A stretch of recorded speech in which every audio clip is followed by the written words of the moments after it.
નમસ્કાર મિત્રો, આજે હું તમને લઈ જઈ રહ્યો છું ચંદનપુર ધામમાં, જ્યાં એક કોળા માટે મહાયુદ્ધ થવાનું છે.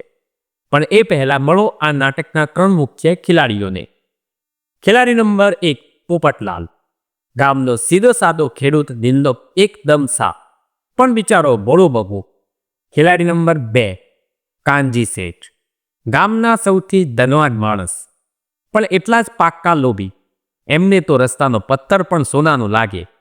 અને ખેલાડી નંબર 3 છગનચોર, જેની નજર હંમેશા બીજાની વસ્તુ પર જ હોય. આ ભાઈ હંમેશા તૈયાર જ બેઠા હોય છે.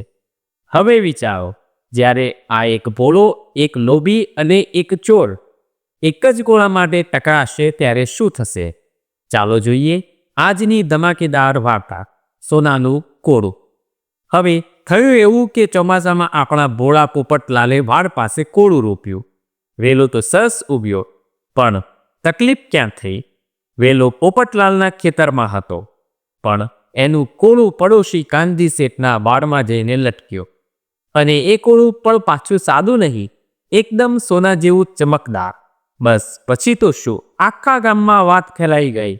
એક સવારે પોપટલાલ કોળું તોડવા ગયો ત્યાં કાનજી શેઠ દોડતા આવ્યા.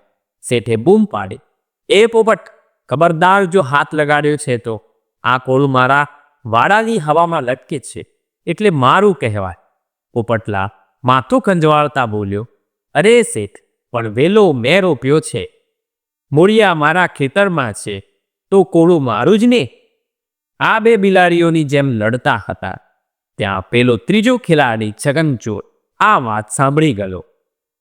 છગને વિચાર્યું, વાહ ભાઈ વાહ, આ બે લડતા હશે અને રાત્રે હું કોળું ગાયબ કરી દઈશ. નક્કી અંદર હીરા મોતી હશે. મિત્રો, હવે રાત પડવાની છે અને ચોર એનું કામ તમામ કરવાનો છે.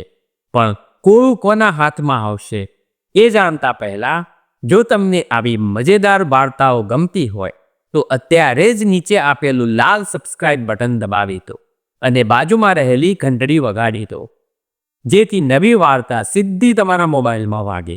તો હવે રાત પડી, ઘોર અંધારું હતું. પોપટલાલ લાકડી લઈને ચોકી કરવા બેઠો કે શેઠ તોડી ન જાય. સામે કાનજી શેઠ પણ ફાણસ લઈને જાગતા હતા કે પોપટ લઈ ના જાય. અને આ બેની વચ્ચે છગનચોર બિલકુલ અવાજ કર્યા વગર વાડ પાસે આવી પહોંચ્યો. વાતાવરણ શાંત હતું. છગનચોર કોળા પર હાથ મૂકવા જ જતો હતો ત્યાં જ ઠંડીના કારણે પોપટલાલને જોરથી છીંક આવી. આ અવાજ સાંભળીને કાનજી શેઠ ડરી ગયા. એમને લાગ્યું ભૂત આપ્યું. એમણે તો બૂમ પાડી, ઓ માત, બચાવો. શેઠની બૂમ સાંભળીને છગનચોર ગભરાયો. એનું સંતુલન ગયું અને એ ધડામ દઈને વાડ પર પડ્યો.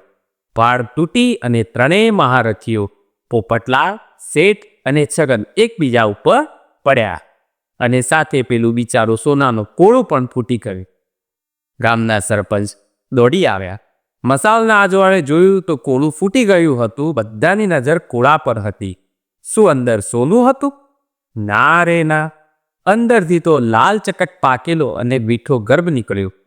સરપંચે ત્રણેયને ખખડાવ્યા અને કહ્યું, મૂર્ખાઓ, લાલચમાં ને લાલચમાં હાડકા તોડાવ્યા. આ કુદરતનું ફળ છે. એ લડવા માટે નહીં, વહેંચીને ખાવા માટે હોય છે. છેલ્લે એ જ કોળાનો આખા ગામે શીરો બનાવ્યો. પોપટલાલે રાંધ્યો, કાનજી શેઠે કચવાતા મને ખાંડગી કાઢી આપ્યા અને છગનચોરે સજા રૂપે બધાના એઠા વાસણ માંજ્યા. તો મિત્રો, જોયું ને, સોનું ભલે ના મળ્યું પણ શીરો તો મળ્યો છે. તમને આ પોપટલાલ, કાનજી શેઠ અને છગનચોરની ધમાલ કેવી લાગી? કોમેન્ટમાં જરૂર કહેજો. જો હસવું આવ્યું હોય તો લાઈક કરજો અને તમારા બાળકો અને મિત્રોને આ વિડીયો શેર કરવાનું ભૂલતા નહીં.